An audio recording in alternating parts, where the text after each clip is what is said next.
നിങ്ങൾ കഴിക്കുന്ന ഭക്ഷണം നിങ്ങളുടെ മസ്തിഷ്കത്തെ എങ്ങനെ ബാധിക്കുന്നു എന്ന് നിങ്ങൾ ഒരിക്കലെങ്കിലും ചിന്തിച്ചിട്ടുണ്ടോ?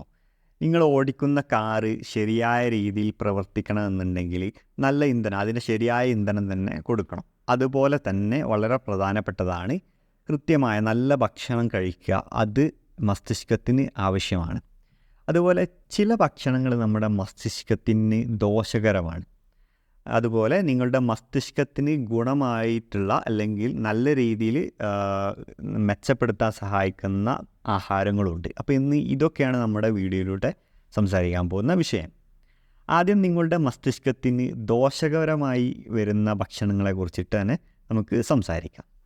അപ്പം റിഫൈൻഡ് ആയിട്ടുള്ള ആഹാരത്തെ കുറിച്ചിട്ടൊക്കെ നിങ്ങൾ കേട്ടിട്ടുണ്ടാവും അല്ലേ? അതായത് പൊടിച്ചെടുത്തും അതുപോലെ തവിട് കളഞ്ഞതായിട്ടുള്ള ആഹാരം, വെളുത്തരി, പൊടിച്ച ഗോതമ്പ് പൊടി, ഇതൊക്കെ പഞ്ചസാര, അതുപോലെ ചീത്ത കൊഴുപ്പുകൾ അടങ്ങിയിട്ടുള്ള ഭക്ഷണം, പ്രത്യേകിച്ചും റിഫൈൻഡ് ഓയിലുകൾ സ്ഥിരമായി നമ്മൾ ഉപയോഗിക്കാറുണ്ട്. അപ്പം ഇത് പിന്നെ ഈ ഉപയോഗിച്ച ഓയിൽ വീണ്ടും ഉപയോഗിക്കുന്നതിനെ കുറിച്ച് ഞാൻ പറയുകയേ വേണ്ട. ഇതൊക്കെ നമ്മുടെ തലച്ചോറിൻ്റെ പ്രവർത്തനത്തെ മന്ദഗതിയിലാക്കും. നമ്മുടെ നാട്ടിൽ പൊതുവെ കഴിച്ചു വരുന്ന പല ബേക്കറി പലഹാരങ്ങളുണ്ടല്ലോ, സ്ഥിരമായി ഇത് കഴിക്കുന്നത് നമ്മുടെ തലച്ചോറിൻ്റെ പ്രവർത്തനത്തെ ബാധിക്കുന്ന മറ്റൊരു കാര്യം കൂടിയാണ്. അപ്പം പഞ്ചസാര ഇത് ഏറ്റവും വലിയൊരു വില്ലനാണ്. രക്തത്തിൽ ഷുഗർ അളവ് പെട്ടെന്ന് കൂട്ടാനും സഹായിക്കുന്ന ഏത് ആഹാരം ആയിക്കോട്ടെ, അത് മധുര പലഹാരങ്ങളോ എന്തായിക്കോട്ടെ, പഞ്ചസാര ഇട്ടിട്ടുള്ള നമ്മൾ സ്ഥിരമായി കുടിക്കുന്ന ചായ ആയിക്കോട്ടെ, ഇതെല്ലാം നമ്മുടെ തലച്ചോറിന് അത്ര നല്ലതായിട്ടുള്ളൊരു കാര്യമല്ല. എന്നാൽ വല്ലപ്പോഴും ഇതുപോലുള്ള ആഹാരം കഴിച്ചത് കൊണ്ടുള്ള പ്രശ്നമൊന്നുമല്ല ഞാൻ പറയുന്നത്. പക്ഷേ ദിവസവും പഞ്ചസാര ഇട്ട് 2-3 കപ്പ് ചായ കുടിക്കുന്ന രീതി പല ആളുകൾക്കുണ്ട്.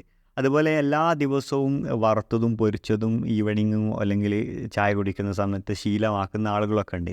അപ്പം ഇവരെ കുറിച്ചിട്ടൊക്കെയാണ് ഞാൻ പറയുന്നത്. ഇതൊക്കെ തലച്ചോറിൻ്റെ പ്രവർത്തനത്തെ മന്ദഗതിയിലാക്കും. അപ്പോൾ ഈ ഭക്ഷണങ്ങൾ ബ്രെയിൻ ഫോഗ് അല്ലെങ്കിൽ ഓർമ്മ, നമ്മുടെ തലച്ചോറിൻ്റെ പ്രവർത്തനം നടക്കാത്തൊരവസ്ഥ, ബ്രെയിൻ ഫോഗ് എന്നൊരവസ്ഥ, അതുപോലെ ഓർമ്മ പ്രശ്നം, മൂഡ് ചേഞ്ച് ഉണ്ടാക്കാനൊക്കെ കാരണമാകുമെന്ന് പല പഠനങ്ങളും സൂചിപ്പിക്കുന്നുണ്ട്. അതേസമയം നിങ്ങളുടെ മസ്തിഷ്ക ശേഷി വർദ്ധിപ്പിക്കാൻ കഴിയുന്ന ധാരാളം ഭക്ഷണങ്ങളും ഉണ്ട് കേട്ടോ. അപ്പോൾ അത് ഏതാണെന്നൊക്കെ നമുക്ക് നോക്കാം.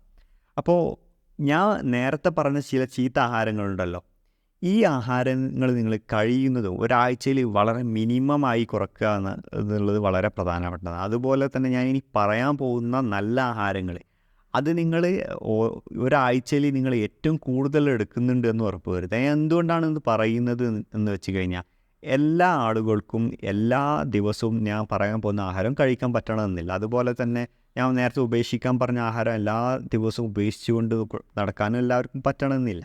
അതുകൊണ്ടാണ് ഞാൻ പറഞ്ഞത്, ഒരാഴ്ചയിൽ തലച്ചോറിന് ഗുണമുള്ള ആഹാരങ്ങൾ, നല്ലതായ ആഹാരങ്ങൾ, പ്രശ്നമുണ്ടാക്കുന്ന ആഹാരങ്ങളെക്കാൾ കൂടുതലായി എടുക്കാൻ വേണ്ടി നിങ്ങൾ ശ്രദ്ധിക്കണം. അപ്പം നേരത്തെ പറഞ്ഞ ആഹാരങ്ങളൊക്കെ കഴിയുന്നതും എല്ലാ ആഴ്ചയും കുറച്ചെടുക്കാൻ വേണ്ടി ശ്രമിക്കുക. അപ്പം ചീരയാണ് അതിൽ ഒന്നാമത്തെ നല്ല ആഹാരം. ചീര മസ്തിഷ്കത്തിന് സംരക്ഷിക്കാൻ വേണ്ടിയിട്ടുള്ള ചില വൈറ്റമിൻസായ ഫോളേറ്റ്, വൈറ്റമിൻ ഇ, ഇതുപോലുള്ള ധാരാളം വൈറ്റമിൻസ് അടങ്ങിയിട്ടുള്ള ഒരു ആഹാരമാണ്. അപ്പോൾ രണ്ടാമത്തേത് ചണവിത്ത്, ബദാം, അക്രോട്ട്.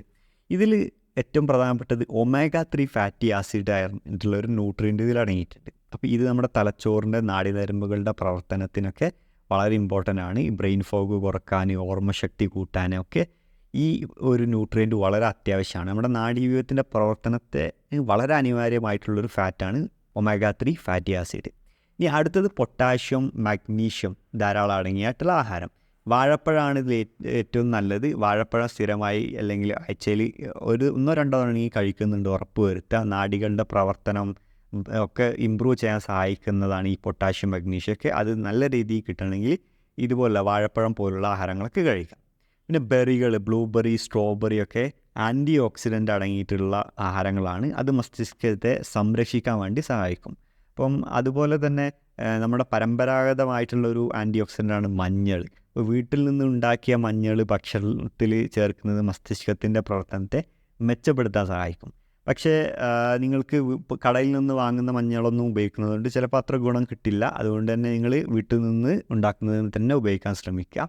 കാരണം ഇതിലടങ്ങിയിട്ടുള്ള ഒരു പവർഫുൾ ആൻറ്റി ഓക്സിഡൻ്റ് ഉണ്ട്, അതാണ് കുർക്കുമിൻ. അപ്പോൾ നിങ്ങൾക്ക് വീട്ടിൽ കിട്ടുന്നില്ല എന്നുണ്ടെങ്കിൽ നിങ്ങൾക്ക് കുർക്കുമിൻ്റെ സപ്ലിമെൻറ്റ് കഴിക്കാവുന്നതാണ്. ഈ ബാലൻസ്ഡ് ആയ ആഹാര രീതിയും വളരെ അനിവാര്യമാണ്. നിങ്ങളുടെ ഭക്ഷണത്തിൽ വിവിധ തരം പച്ചക്കറികൾ ഉൾപ്പെടുത്താൻ നോക്കുക. അതുപോലെ ബ്രൗൺ റൈസ്, അതുപോലെ വോൾ വീറ്റ്, അതായത് ഇതിലെ തവിട് കളയാത്ത ആഹാരങ്ങളൊക്കെ മാക്സിമം ആഹാരത്തിൽ ഉൾപ്പെടുത്താൻ നോക്കുക. അതുപോലെ തന്നെ പ്രോട്ടീനും ഫാറ്റും ഒക്കെ അടങ്ങിയിട്ടുള്ള ആഹാരം എല്ലാ ആഴ്ചയിലും നിങ്ങൾ കഴിക്കുന്നുണ്ടെന്ന് ഉറപ്പ് വരുത്തുക ആവശ്യത്തിൻ്റെ അളവിന്. അതുപോലെ പ്രോബയോട്ടിക്കും അതിൽ വളരെ പ്രധാനപ്പെട്ട ഒന്നാണ്. കാരണം പല ആളുകളും അവഗണിക്കുന്ന ഒരു കാര്യമാണ് പ്രോബയോട്ടിക്, നല്ല ബാക്ടീരിയകൾ. അപ്പോൾ അത് കിട്ടണമെന്നുണ്ടെങ്കിൽ തൈര്, യോഗേട്ട് പോലുള്ള ആഹാരങ്ങളൊക്കെ ആവശ്യമാണ്. അതുപോലെ ഈ തലച്ചോറിനെ സ്വാധീനിക്കുന്ന ഈ ആഹാരത്തെക്കുറിച്ച് നിങ്ങൾ മനസ്സിലാക്കിയെങ്കിൽ, ഇത് ഇഷ്ടപ്പെട്ടിട്ടുണ്ടെങ്കിൽ തീർച്ചയായും നിങ്ങൾ കണ്ടിരിക്കേണ്ട മറ്റൊരു വീഡിയോ ആണ് ബ്രെയിൻ ഫോഗിനെ കുറിച്ചുള്ള വീഡിയോ. ഈ വീഡിയോ ഇഷ്ടപ്പെട്ടിട്ടുണ്ടെങ്കിൽ ലൈക്ക്, സബ്സ്ക്രൈബ് ചെയ്യുക. അതുപോലെ മറ്റുള്ളവർക്ക് ഷെയർ ചെയ്ത് കൊടുക്കുകയും ചെയ്യുക. അടുത്തൊരു വീഡിയോയിലൂടെ വീണ്ടും കാണാം. അതുവരേക്കും ഗുഡ് ബൈ.